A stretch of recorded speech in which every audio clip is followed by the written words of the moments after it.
अस्सलाम वालेकुम, नमस्ते। जैसा कि आप लोग जानते हैं कि मेरा नाम फ़िरोज़ा खातून है और मैं काफ़ी दिनों के बाद वीडियो बना रही हूँ।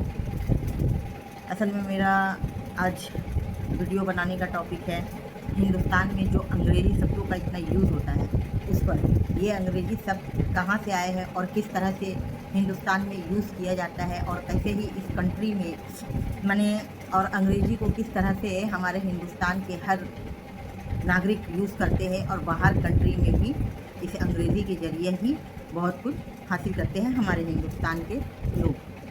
एक्चुअली ये हिंदुस्तान में इस अंग्रेज़ी का वजूद आया कहाँ से? इस अंग्रेज़ी का जो जो इंग्लिश यहाँ के लोग, हिंदुस्तान के लोग जो बोलते हैं और बाहर कंट्री में भी जो इस अंग्रेज़ी शब्द को जो यूज़ करते हैं, तो इसकी बुनियाद हमारे हिंदुस्तान में किसने डाली है? ये एक सोचने वाली बात है, जो कि हमारे हिंदुस्तान के हर आवाम को और हमारे राजनीति करने वाले सभी को मालूम होगा। हो सकता है कि आवाम में कुछ आवाम को मालूम होगा, कड़वा सच राजनीति वालों को हजम नहीं होगी।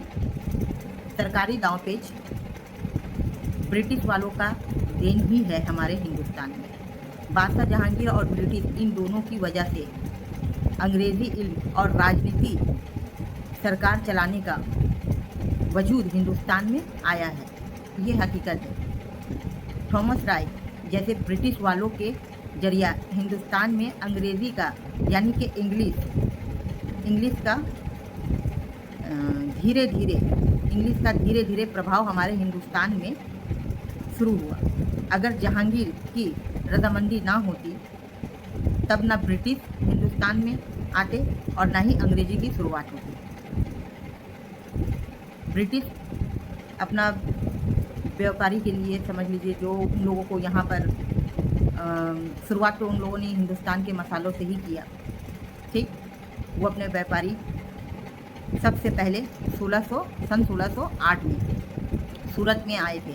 हिंदुस्तान के सूरत में सन 1608 में सबसे पहले ब्रिटिश आए थे, ठीक। लेकिन ब्रिटिश का राज सन 1757 से शुरू हुआ, ठीक। 1947 तक चला हमारे हिंदुस्तान में।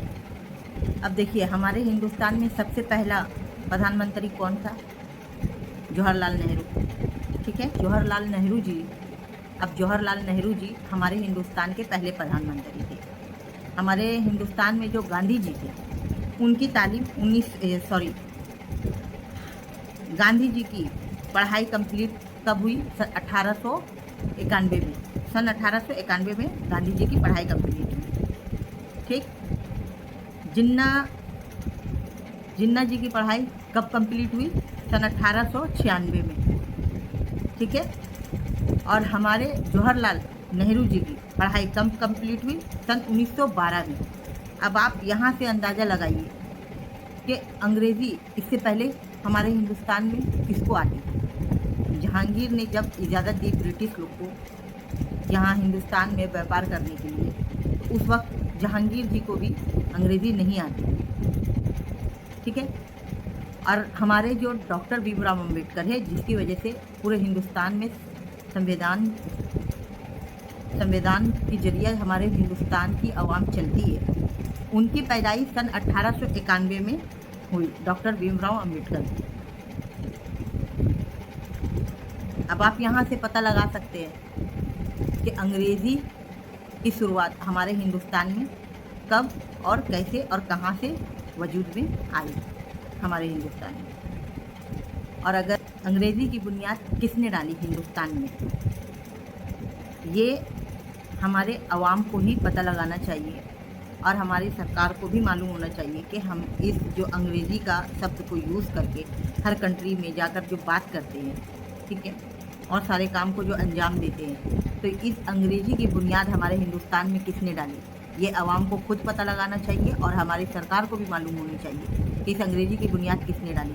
आप लोग हमको कमेंट में ज़रूर बताइए कि इस अंग्रेज़ी की बुनियाद हमारे हिंदुस्तान में किसने डाली और ये शुरुआत कहाँ से हुई, अंग्रेज़ी इल्म की शुरुआत कहाँ से हुई। आज अगर अंग्रेज़ी इल्म नहीं होती तो आज हम लोग बाहर कंट्री में जाकर जिस तरह से अपने आप को आगे बढ़ाते हैं, वो शायद अधूरा रहता बगैर अंग्रेज़ी के।